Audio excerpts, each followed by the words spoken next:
What does financial freedom look like for you? Yeah, it's the ability to call my own shot, live life on my terms, the way I want to live it, from wherever I want to live it at, and also be able to have impact. So it boils down to two things for me. It's time freedom and it's impact.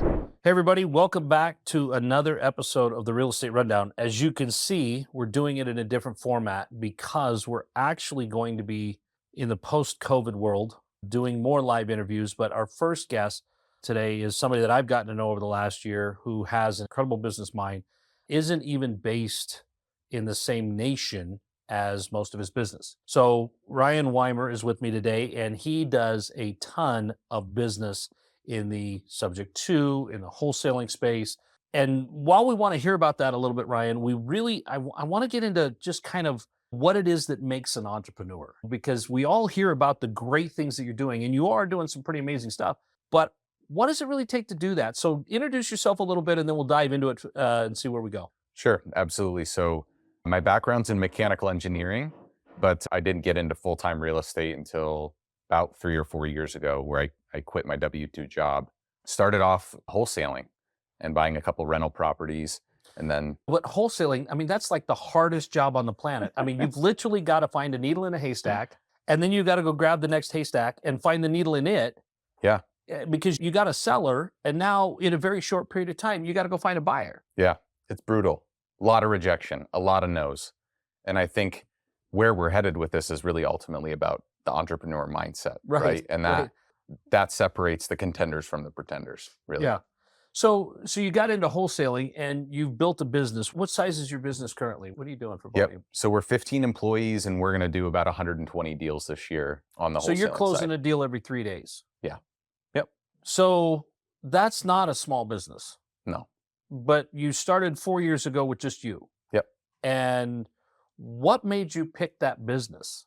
Honestly, it was just, I want to get to financial freedom, and I want to be able to source my own deals to be able to get there. So everyone's always like, well, what's the fastest way to financial freedom? What's the best list to call, right? And I really hate that question, because it's framing it in like this is going to be a short, quick, get rich quick thing. And it's not at all. Right.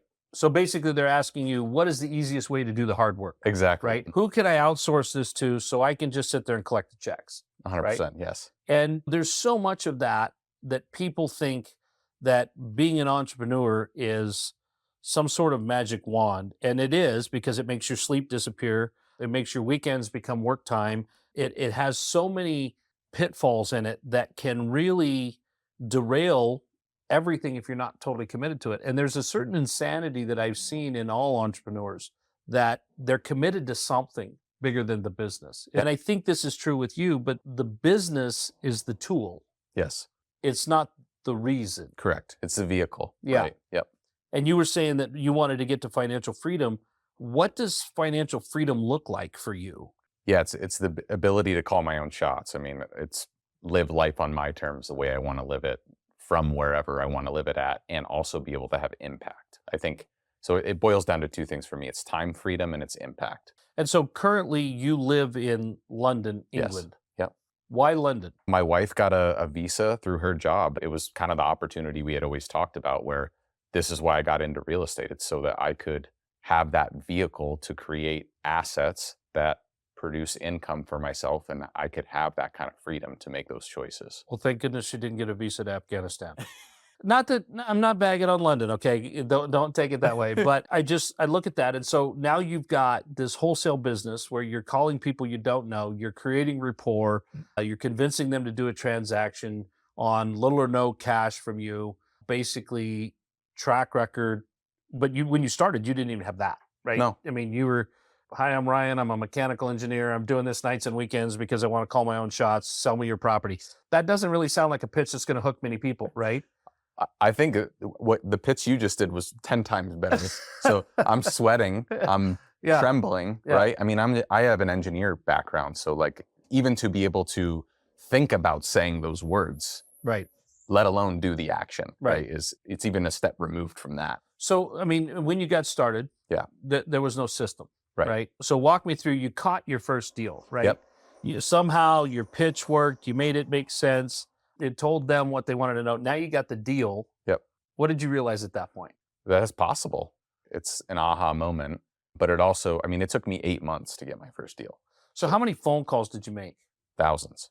I think just looking at the early days when I was just getting started, it took me about 450 no's to get a deal. And if one out of every 10 people are answering the phone, then yeah, that's about 4,500. Why in the world would you make 4,000 phone calls? Yeah, you got to have a strong enough why, or you got to have pain. So for me, I was running from pain, honestly. I was in a corporate job and they would ask me to fly to South Korea or Taiwan with no notice, and they controlled everything over holidays and everything. And I was working my tail off. I was up for promotion, and then I got passed over for the promotion. And I was like, this can't be all there is. How do I take control? And so pain was the thing that pushed me into that action. So It's funny you say that. It makes me smile because I remember having the conversation. I think I was 22 or 23 years old. I had a baby. I didn't have a baby, but my wife and I at the time and I had a baby, and we had a one bedroom, one bath condo. And I was working full time during the day, yep. running a project, and I was building mantles for friends and family on the side. And I asked my dad. I said, "Man, is this all there is?" Yeah. I worked my tail off to make enough money to pay the rent, to have some food tonight, to get up, hopefully get enough rest to get up and do it again. And he looked at me and he says, "No, but it is for the next 20 years." Right. And I realized in that pain, I had to do something different because I wasn't going to do this for 20 years. Yeah. And for me, a lot of that was a catalyst that said, hey, you know what? I've got to make some changes and I've got to do things different. And my father was successful and he retired at 50 with cash flow. He's lived life on his terms since then. But at that time, he was a very hands on guy and he was very controllable in everything that he was doing. And I looked at that and I said, man, I got to scale. I've got to be able to go bigger than this and do better than this. And that same feeling of this can't be. Yeah. I didn't sign up for this. This is not my life. I've got to be able to find a way. And so now you got that first deal. And at this point, you've got, from my understanding, you have zero entrepreneurial training. Correct. Yep. You've gone the corporate route. You went to college. You did all that, and somebody else owns you. Yep. And now you've got the realization that this is only going to take another 900 calls to get 2 more of these. Yep. Right. Yeah. And so what's going through your mind? What are your next steps? I think it's really like, so one step back from that, I think where most people go wrong here is they're like, I want to try this and see how it goes. Right. You're never going to make any traction, right? The first sign of adversity or anything, you're going to give up or say it's too hard, or you're going to start making excuses, like, right? Yeah. And so for me, it was, I'm going to do this until it works. Yeah. I don't care if it takes 10 years. I don't care if it takes a day, right? Yeah. And it's the people that go all in. Yeah. Right. That really wind up actually having the success, because you're right. There's so many people that try something. They attempt to make this work, or they're looking at a potential plan B, right? How many times have we heard that? But that attitude, okay, so now you got the deal. Obviously, history says you found somebody to buy that deal, you made a couple bucks, and you had that realization. How much longer was it of grinding it out before you were able to realize that I can walk away from corporate America? About 3.5 years. So Three and a half years. Yeah, so I was double dipping the whole time in that 3.5 year time frame. So this overnight success took a little bit. Yeah.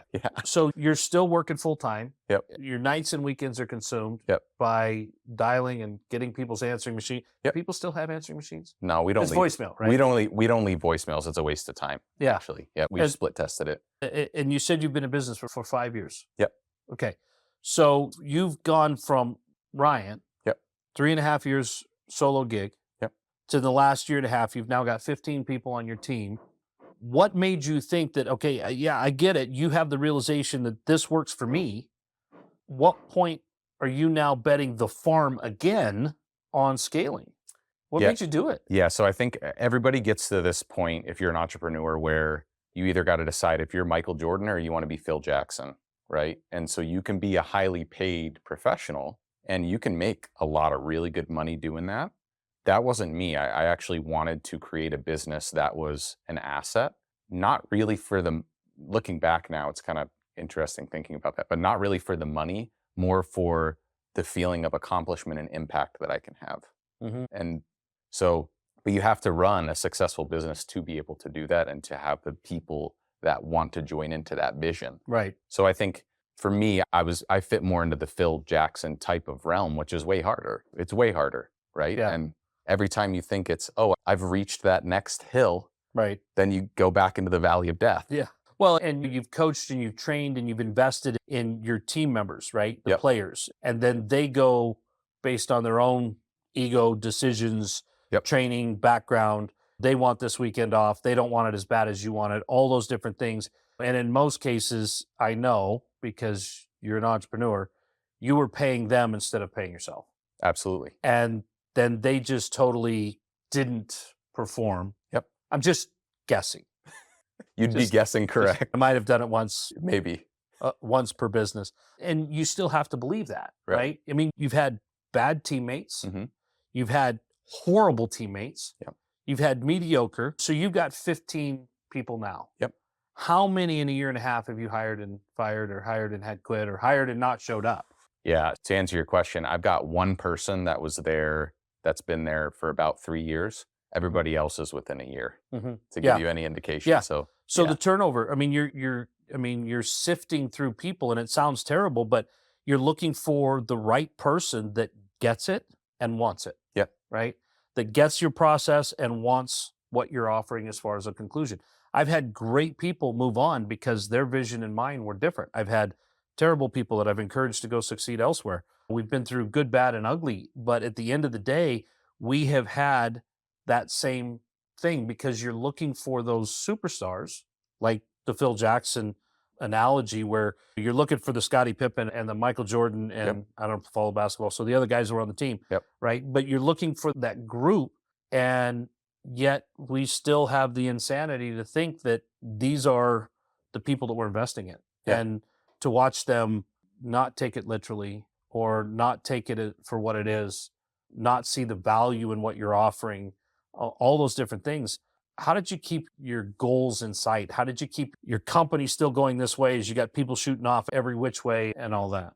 Yeah. I mean, that will really test your resolve. I'll say the decision though was kind of already made for me. It's like, what's the alternative? That I just go back to being Well, the rainmaker every single day, right? For me, yeah, I mean, you seem to be pretty good at it. Every 450 phone calls, you got a deal, right? I mean, yeah, you hear all the time about people that get into wholesaling and they make what, 300 calls right there. And it takes a bit of insanity to be an entrepreneur, but it takes a lot more drive. It takes a lot more vision and it takes a lot more self belief. yeah. How did all that come together for you? That, I mean, was it really that first deal that you said, dang, I can make a business out of this and I can set up a machine and I can retire off of the cash flow off this machine? Was it at that moment? Or was there somewhere later in your entrepreneurial journey over the last 5 years that really became crystal clear? No, I think that's not a black and white thing. And it's not a linear thing either. So as you're going through these successes and then failures, so after I got that first deal, I went on like another drought before I got the next deal. Right. And so when you go through those, but you stick with it, what you're saying to yourself is, I'm committed to this. Yeah. And that those small wins of I need to make this many calls a day, I need to hire this person, I need to do this and that, you're stacking confidence and building confidence in yourself that you are the person that you are saying that you are. And that makes your why even stronger. And that makes your energy even stronger. And that buildup of confidence actually catapults you into, I'm going to push through this no matter how many failures I have. And that puts you right on the line of being committed to your business or committed to a mental facility. I mean, Exactly. it Yeah. really is, right? Because you're driving to the edge and it's always darkest right before the dawn, something about when the sun comes up, but you're always going through that chapter. Yep. And when you really saw that this could be a viable business, did you see it as being what it is today? No.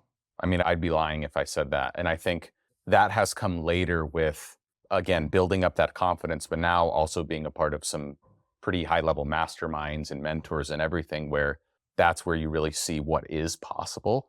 And that expands your mind of, holy crap, I actually kind of suck compared to, right? And Right. so then you get humbled and then Right. you go through these iterations of Right. stacking small wins again.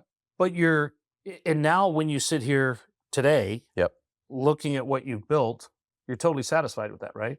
No, never, never, I mean, never, no, or else I wouldn't be sitting here. not that I knew that answer, but I know that feeling, right? Because my dad used to love the drag races. Yeah. And you'd see these guys, they go flying down in a quarter mile. They judge their whole mechanic ability, their driving ability in a quarter mile. And they get there. And it doesn't matter how fast, they just elapse their last best time. It's all about bring it back in, tear it back down, Yep. do this, do that, change this, change that to make it faster.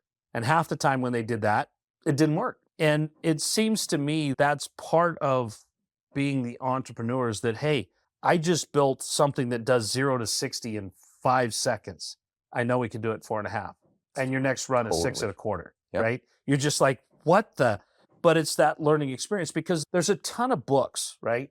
And I know you're an avid reader. Yep. But there's a ton of books that talk about mindset. They talk about how to scale, how to do this, but there's nothing that really says, hey, this is going to suck for a while, and this is going to be harder than you think, and it's going to take longer than you think. And when you finally get there, you're going to want to redo the whole thing. There's nothing really that describes what you are as an entrepreneur in that. But how have you found people to relate to, and let's call them what they are, comrades in arms, the guys in the trenches with you? I mean, how have you been able to connect with those people? I got a few thoughts on that. Number one, it's like dating.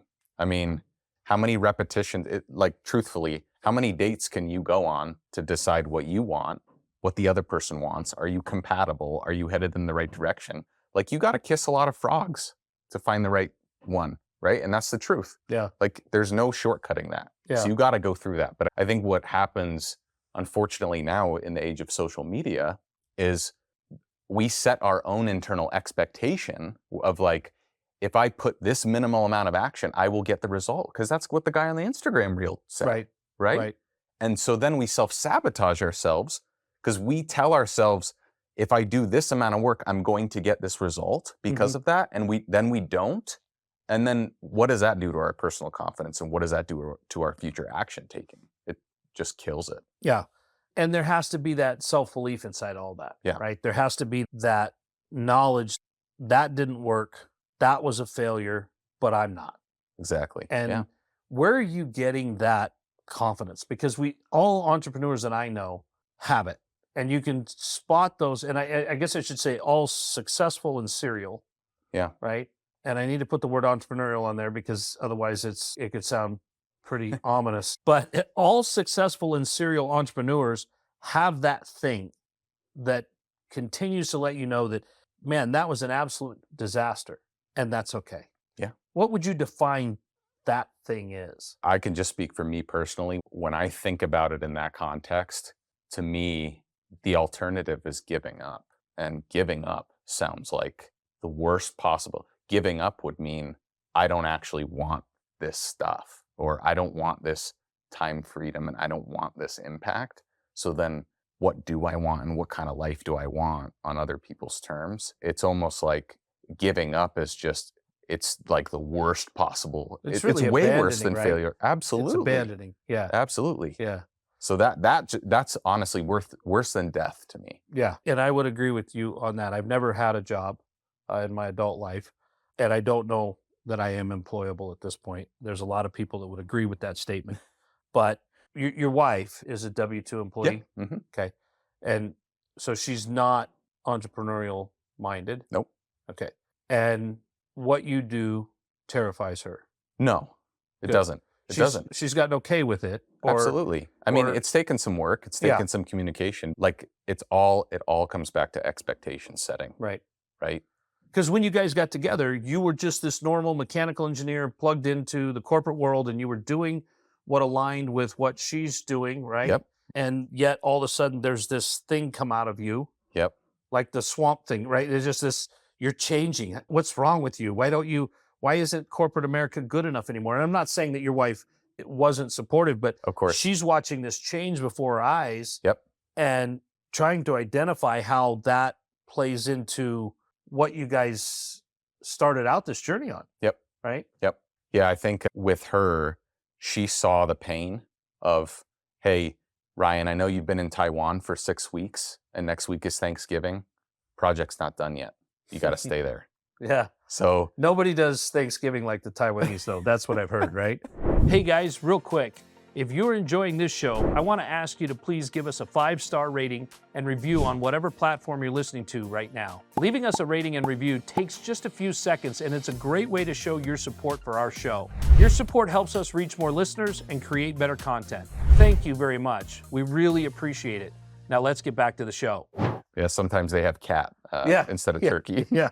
No, Yeah. just kidding. Yeah. But I think what's really hard for couples where one person is going through kind of this personal transformation and maybe the other person is not, is are they going to embrace that as a unit, or is that going to create more divide? And so it helped my situation for sure that my wife was seeing that pain and experiencing it at the time, where it's like, yeah, Ryan, you got to work Saturdays and Sundays to cold call, and we're not going to go spend time together because we need to I need to get out of this thing for my sanity and my future. And like any supportive spouse or anybody that you should be with long term will support you in that if they see you going through that. And if they don't, the sad truth is they're not the right person for you.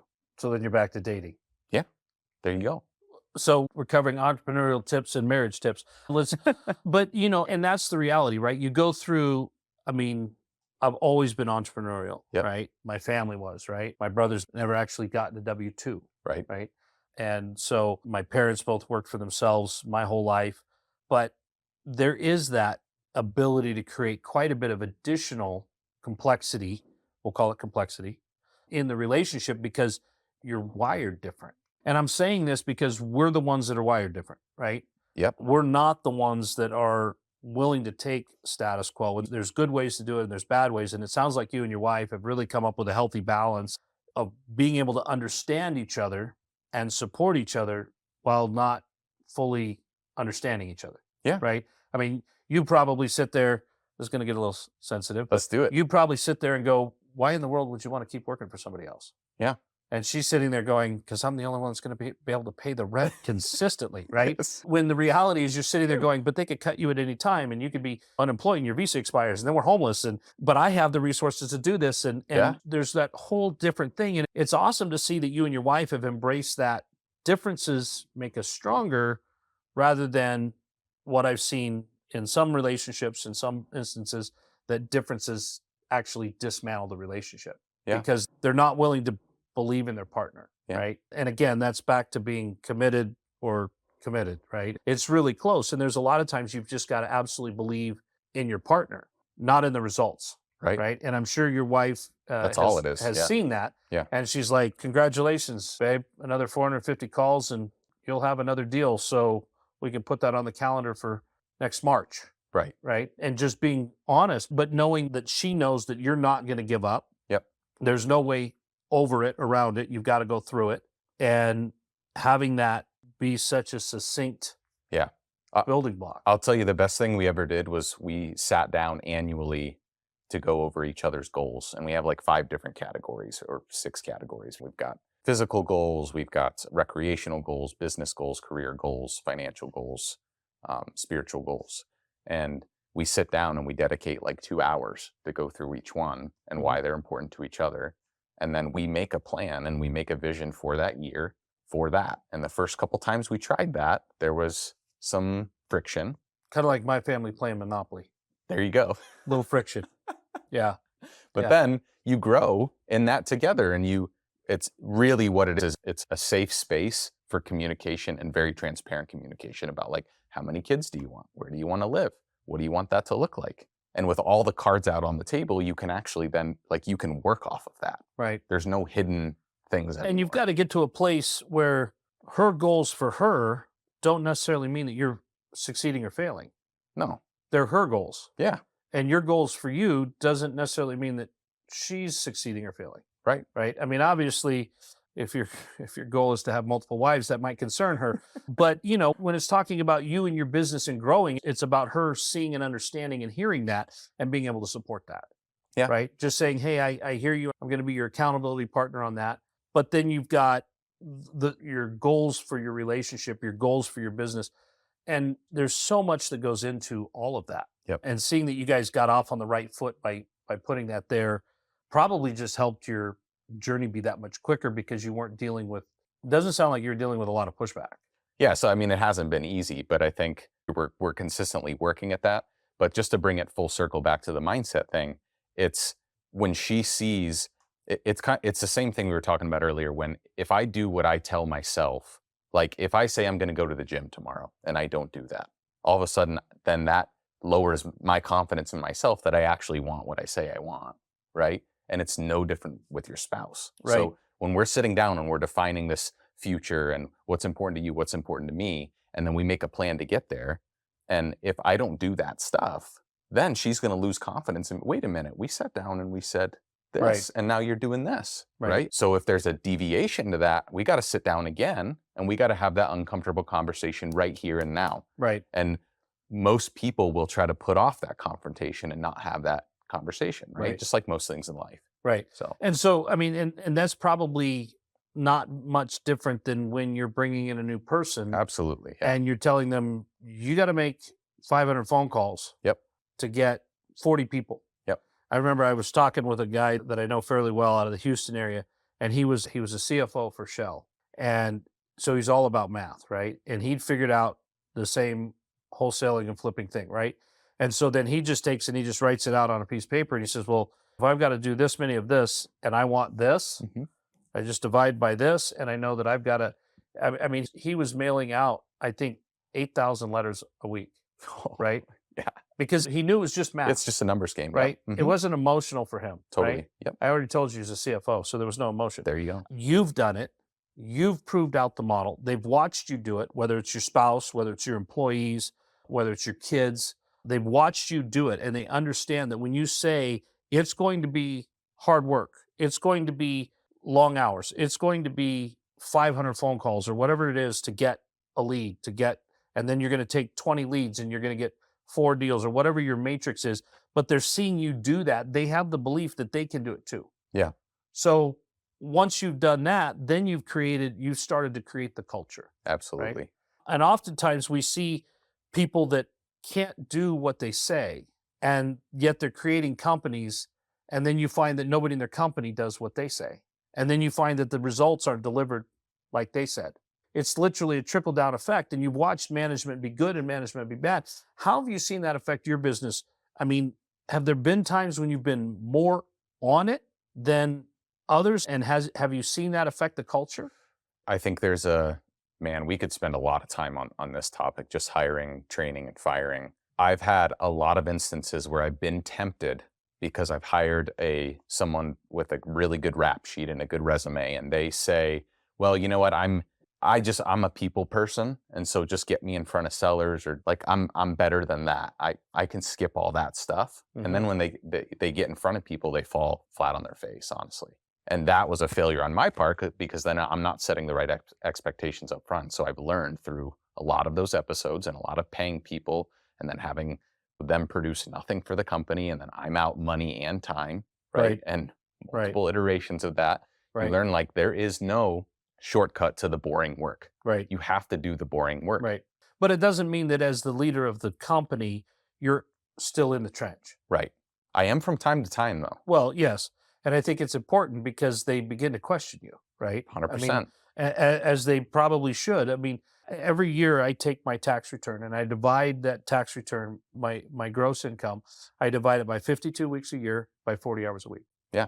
I haven't worked 40 hours a week since I was 16. I do that so that I know what my time is worth.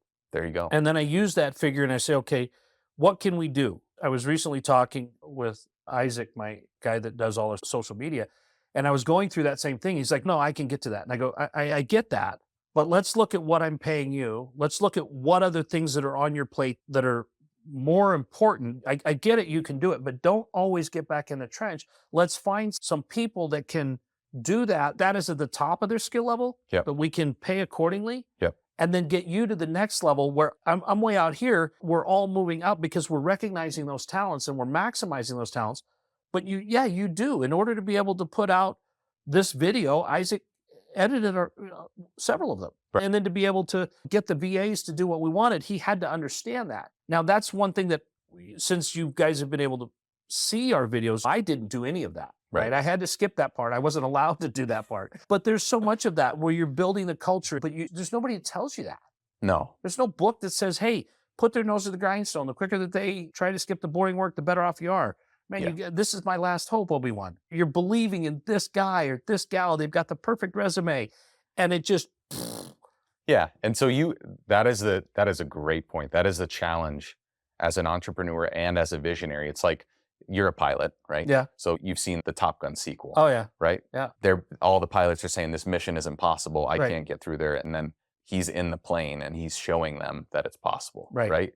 And Right. it's the 60 seconds in the whole movie where he's actually doing the thing in the Right. trenches. Right. And the rest of the time he's the visionary. But that is every once in a while you got to step in to Right. show what is possible to the Right. team. And then they all rally behind that. Yeah. But like we said earlier in this podcast, your company today, you couldn't have envisioned when you started. No. And the company that will be here in October of 24, November of 24, won't resemble this one. Correct. And Yep. it's about scaling and it's about growing, but it has to come through the pain and the growth that you've had to go through. I would imagine that the role that you're playing now will soon be played by someone else in the next 12 to 24 months. Yep. The complete role. Yep. And you'll be up to the next level. In order to get there, you have to have done that. Absolutely. I can Right. tell you multiple times I've tried to go too fast through that and it's failed miserably. And then I don't start from there again. I actually start further back Yeah. because now I've lost all this time. Right. And momentum and faith And culture, culture. 100%. Yeah. Yeah. And there's so many times when what we do as business owners, entrepreneurs, that we don't think it affects Right. our team, but it really does. And I've seen things that I've gone through that I thought, man, that was a total failure. Everybody's going to think I'm just an absolute loser. And you go back in and your team's like, wow. And I'm like, I know, probably shouldn't have done. Again, back to what you were saying with you've got to execute and you've got to, just like with your wife and with your other employees, you keep doing it. It's not that the iteration has to be perfect. Yep. It's that you keep getting up and you keep going up against the barrier. And I've seen that where some of the things that I thought were some of the biggest failures in my business have been some of the biggest catalysts and turning points that have made it so that the business actually goes somewhere. Absolutely. Do you think you would have been the same person had you not gone through? Oh God, no. Right. I mean, for those of you that know my story, I mean, there's not only business pain, there was physical pain and knee surgeries, back surgeries, neck surgeries, all that kind of stuff. And to get through all that, it reminds me of you see the picture of somebody making a sword and they're just beating the crap out of it, right? Yeah. Sticking it back in the fire. I mean, so often that feels like what it is and you're the piece of steel, but it's what forges the resilience that says, hey, yeah, and you often see people that succeed in one business, they sell the business. They last about 6 months on the golf course and at the country club, and then they're back building another business, Yep. right? Exactly. Because it's that excitement. It's that getting stuck in the fire and getting hit with a hammer. I don't know, there's something about us, but as entrepreneurs, we just really have figured out that it's the temper, it's the backbone. Like you said, doing what you say day in and day out and day in to the point that your wife believes you with no results, right? 8 months of no results. She still believes in you because she doesn't come down there and find you on Instagram. She comes there and you're still making those calls and you're still doing it. When that first deal hits, she goes, okay, tell me if you can't do this. You can walk into a room and you can see the entrepreneurs in the room. Yeah, you can. They've got that something that you know that they're not going to back down. Yeah. There's a charisma. There's an undying posture, if you will. Like you can feel it. Yeah. When somebody, like in our company, we call it scar tissue. We want to hire people that have scar tissue. Yeah. Because it means they're battle tested. Yeah. And again, they've got that look in their eye that you know that they're either committed or ready to be committed, right? Exactly. It's that half crazed look that of course I can do that. Yeah. And it's being able to see that and work through that. Well, Ryan, what is it that you see now that you're standing here 5 years into your entrepreneurial career? Yep. And you're going to make it to dinner at Thanksgiving. You're not going to be stuck in Taiwan, right? Yeah. What is it that you see that this 5 years has prepared you to do in the next 5 years? It's gotten me to think in decades instead of days. Yeah. Like truly, like I'm just getting started. Yeah. But if you had told me 5 years ago, this is what's going to happen, you'll be there. As you're going through this, I think your ability to measure success, if you can zoom out and really just get a macro view of everything, it makes going through the shit Right. each and every day that much easier because you're just This is a longer term thing. The name of the game is how much pain can you endure for the game, right? And most people need immediate gratification. They just can't do that. Yeah. So I don't know if it's Elon that gets credit for it or Warren Buffett or Bill Gates or one of those really smart guys, right, with lots of money, that you overestimate what you could do in a year and you underestimate what you could do in a decade. Yep. So looking back on it, if your 5 year ago self and you're deciding to pick up that first phone and you're looking at where you're at 5 years, you're behind schedule. Yeah. But when you look at where you thought you were going to be, you'll be where you thought you were going to be in another year or two.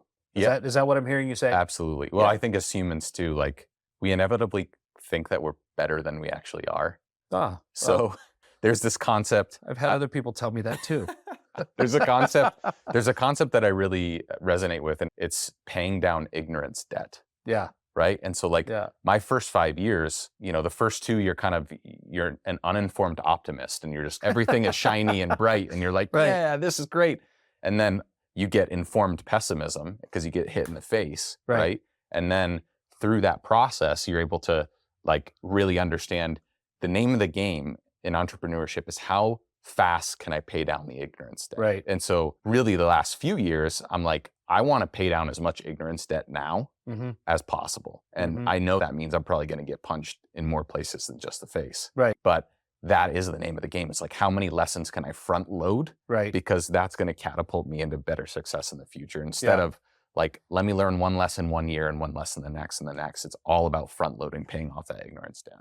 And that's an interesting way of looking at it, but there is no easy road to success. You've got to go through these things and these challenges to get there. There's no other way to do it. Yep. I think that's what we're going to call this, paying off ignorance debt. There you go. That's a great way to conclude this. Well, Ryan, thank you for being on the Real Estate Rundown. And one last question is, where can people find you in the world today? Yeah, absolutely. At Weimer Investments on Instagram is the best way to reach out to me. I've also got a YouTube page, Weimer Investments, and then you can also schedule a call with me at weimerinvestments.com. We do some coaching, or if you just need help on anything, we've got a lot of projects in the cooker. So happy to connect and help you. And if you're ready to make those first 4,500 calls, there you go. Sounds like the gig for you. Well, Ryan, once again, thanks for being on the Real Estate Rundown. And guys, if you want, be sure to like and subscribe to get more content like this. And we're going to actually be changing up our format, like I said. So we're going to be having more of these live interviews with people like Ryan who have been successful at what they're doing. And we're going to talk a little bit about their business, but we're going to talk about what really made them who they are and how they built their business. Thanks for tuning in to the Real Estate Rundown. Thanks for listening. I hope you found tons of value in this show. It would help us a lot if you could rate and leave us a 5-star review as we continue our mission to help others just like you in their real estate journey. Thank you, and we'll catch you on the next episode of Robnett's Real Estate Rundown.